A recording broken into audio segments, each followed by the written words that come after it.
তোৰ ওচৰত সঁচাকৈ লিংকটো আছে মোকো পঠাচোন ঐ তই কিহৰ লিংক বিচাৰি আছ তই নাজানো নেকি আমাৰ অসমত নতুন জনি চিনছ ওলাইছে ধুনু আৰু মাইনা চাৰিওপিনে ভাইৰেল হৈ আছে সিহঁতৰ গোপন ভিডিঅ'ৰ লিংকে বিচাৰি ফুৰিছোঁ তহঁতৰ লাজ নালাগে এইবোৰৰ লিংক বিচাৰি ফুৰিব সিহঁতে যদি সিহঁতৰ গোপন মুহূৰ্তৰ ভিডিঅ'সমূহ সামাজিক মাধ্যমত ভাইৰেল কৰিব পাৰে তেন্তে আমি কিয় লিংক বিচাৰিব নোৱাৰোঁ চা সিহঁত দুটাই বেয়া কাম কৰিছে সেয়া মানিছোঁ কিন্তু তহঁতে সিহঁতৰ লিংক বিচাৰি জানো ভাল কাম কৰিছ আজিকালি ফেচবুকটো খুলিবই নোৱাৰি চাৰিওপিনে কেৱল ধুনু আৰু মাইনা ভিউচৰ নামত কেৱল ধুনু আৰু মাইনাৰ ফটো দি পেলাই আজে বাজে কথা লিখি ফুৰে কোনোবা ল'ৰা ছোৱালী যদি ভাল কাম কৰে তেতিয়াহ'লে কিন্তু সকলোৱে শ্বেয়াৰ নকৰে কিন্তু এনেকুৱা ধৰণৰ কিবা এটা ওলালে নহয় সকলোৱে শ্বেয়াৰ কৰিব ধৰে কিয়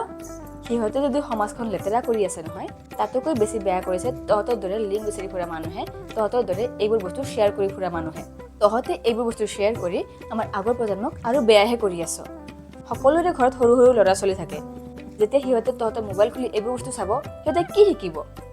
এনেকুৱা ধৰণৰ বেয়া বস্তুবোৰ শ্বেয়াৰ কৰি সমাজখনক আৰু বেয়া নবনাব